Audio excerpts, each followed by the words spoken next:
E ele disse, e para que me não exaltasse demais pela excelência das revelações, foi-me dado um mensageiro de Satanás para me esbofetear. Agora, aquilo ficava muito bom, então o esbofeteava de novo. Então ele ficava bom e o esbofeteava outra vez. E vê você, Paulo teve um ministério maior do que o resto de todos os apóstolos colocados juntos.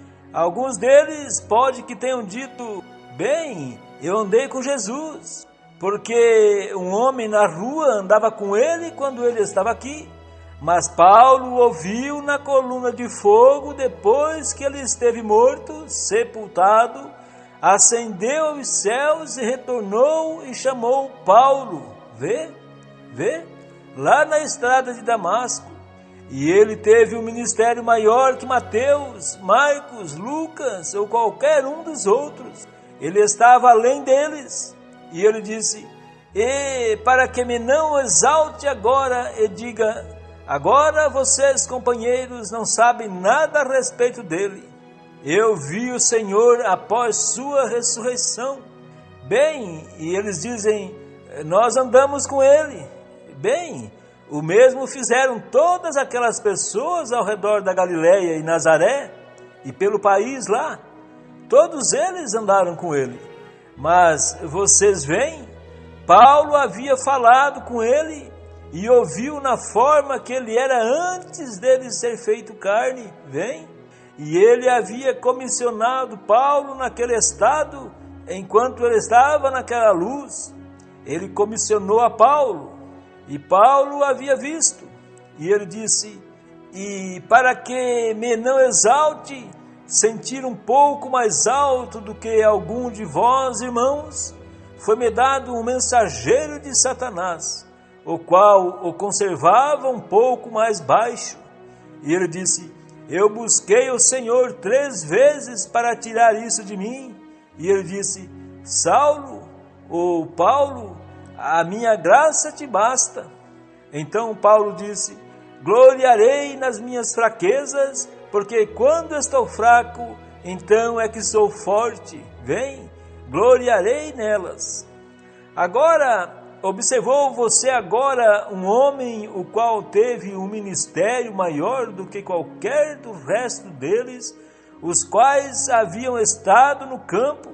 Paulo, o maior ministério de todos eles, o qual havia visto a Jesus em uma coluna de fogo e o comissionou a fazer o que ele fez, e foi vindicado através do mesmo Deus, do mesmo poder, com sinais e maravilhas além de qualquer pergunta, e era tão pobre que ele possuía somente uma capa, pregando para um grupo de pessoas as quais teriam arrancado seus olhos, e algumas delas milionárias. E não obstante, Paulo tinha uma capa. Ele disse, traga aquela capa, está ficando frio aqui em cima. Ele estava em um país montanhoso, ele possuía somente uma capa.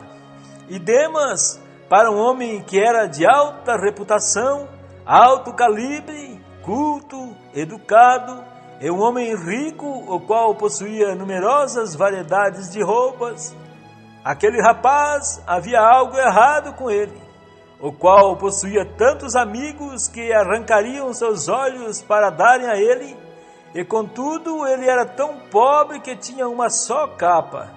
Algo estava errado com Paulo. Oh, vocês sabem, aquele espírito não deixa o mundo. Eles continuam tendo daquela maneira. Dinheiro não é Deus. Há um só Deus, vem. Mas o povo pensa que por você ter um grande ministério, você deve possuir tudo isto e tudo aquilo, e todas estas coisas grandes e notáveis, e grandes escolas, e aquilo outro, e Deus não trata com essas coisas, ou pelo menos esta tem sido minha opinião. Deus trata com o indivíduo, Ele nunca nos ordenou a ir e fazer tais coisas.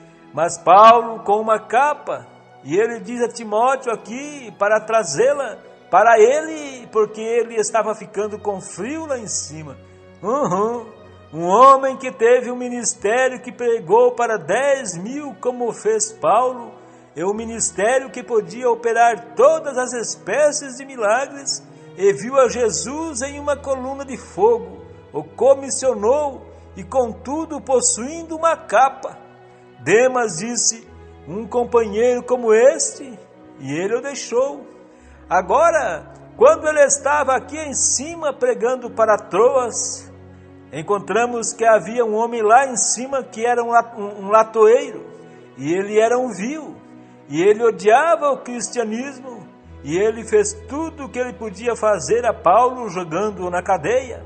E Paulo mesmo avisou a Timóteo da mesma coisa: guarda-te dele. E aqui está Demas. Ó Deus, permita que o povo ouça isto. Aqui estava Demas de pé, ao lado de um homem que havia ferido com cegueira, por haver contendido com ele. Agora vocês, pregadores da Igreja de Cristo, coloquem suas capas agora. Certa vez um me disse: faça-me cego, faça-me cego. Você tem o Espírito Santo, faça-me cego. E eu disse: você já está cego, vem.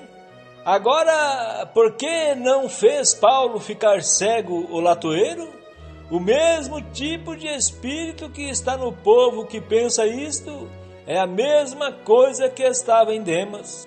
Um homem que podia fazer a outro ficar cego por contender com ele, então virar e deixar um latoeiro estragar seu ministério na cidade.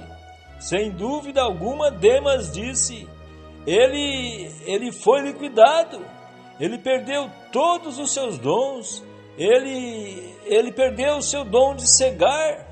Não vê você como aquele espírito continua existindo? E falam: você está liquidado, irmão. Isso somente passa pela cabeça do povo. Eles simplesmente não captam isto. Isto é tudo que tem a ver com isto, vem. Eles não podem ver isto, vem. Eles não entendem. Agora Demas não feriu aquele homem com cegueira porque ele queria. Não disse Jesus: não farei nada até que o Pai me mostre primeiro? Eu não lhes disse anos atrás, com minha própria mãe deitada morrendo, e disse: viu qual é o meu resultado? Eu não pude dizer nada então, até que Deus dissesse primeiro.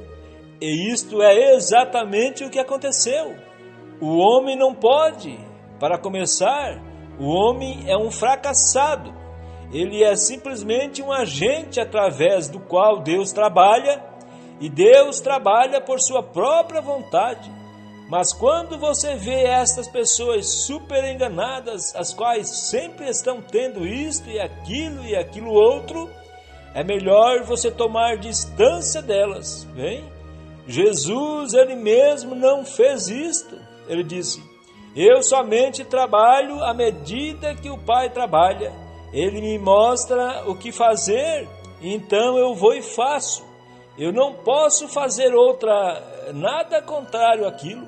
E aqui Demas viu Paulo, um homem que teve um ministério como aquele, e ainda era tão pobre que ele possuía somente uma capa, e queria que Timóteo a trouxesse a ele, uma capa.